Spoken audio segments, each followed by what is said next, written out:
My name is FinalExamRUBIO. Today I will be presenting my final exam for the ECCE 2201 Exceptionalities course. One of the 3 competency areas that I mastered during this course includes the teacher's role in working with individuals with special needs. And this just looks like teachers working alongside psychologists, sociologists, social workers, special educators, and therapists who just have knowledge to be able to implement into the plan for individuals with special needs. I have also mastered assistive technologies and their use in the inclusive setting. The benefits of assistive technology include enhancing academic achievement, facilitating everyday tasks that include basic skills, and promoting individuality, as well as recognizing the role of cultural differences in individual circumstances. This just means that as the educator, the teacher needs to take into consideration the cultural background of the child and how this will shape the child's world and affect them in the classroom, as well as their learning disabilities or delays. I have learned many things and gained lots of information while taking this course, but an overall concept is that the term exceptional when describing children is generally used to include both the child with developmental disabilities and the child with gifts or talents.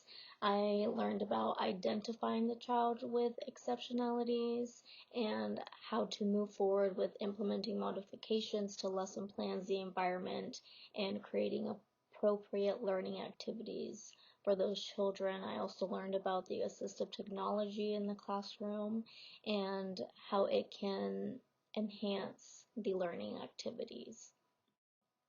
Some individuals with cerebral palsy are sometimes affected physically, to which I believe appropriate adaptations could include universal cuffs that are an adaptive tool that can be attached to objects like toothbrushes, utensils, and pencils to create a handle to hold the object, as well as rearranging the classroom, the environment that they learn in or spend most time in order to provide adequate space between furniture and other objects in the classroom for children that need a wheelchair or just for that extra movement time that some children will require.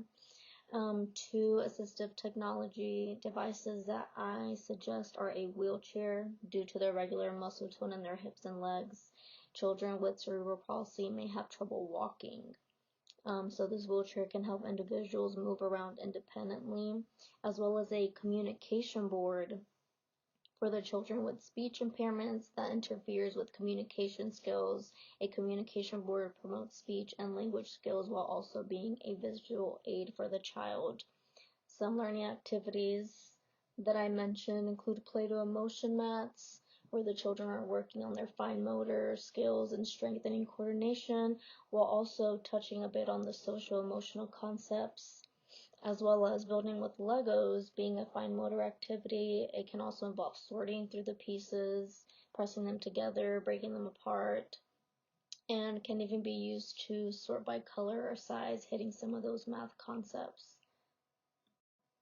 For the children with autism, I believe that some adaptations include sensory breaks for the children that can become overwhelmed easily.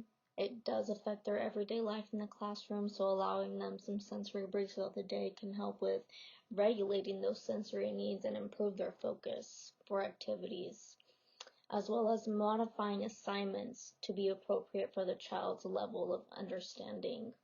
2 assistive technology devices I have suggested include sound blocking headphones to assist with that sensory overload by minimizing distracting sounds, as well as a visual timer.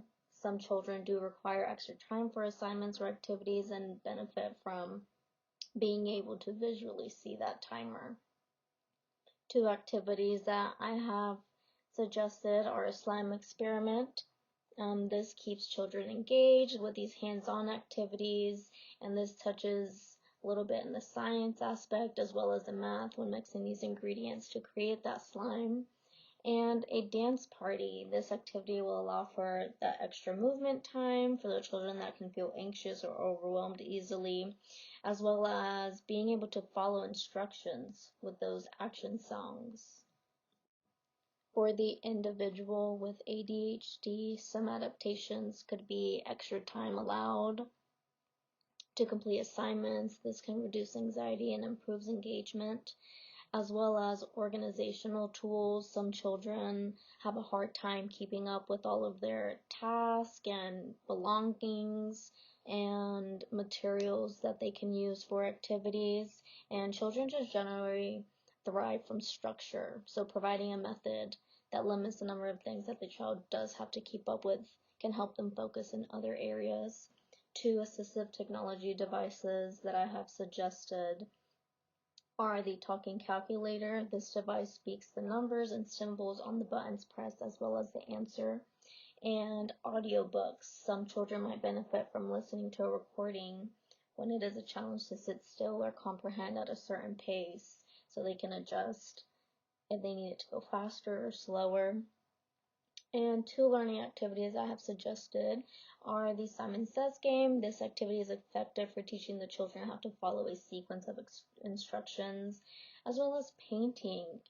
Through creative expression, the children can communicate and strengthen those skills, as well as problem-solving skills. This is my reference page. Thank you.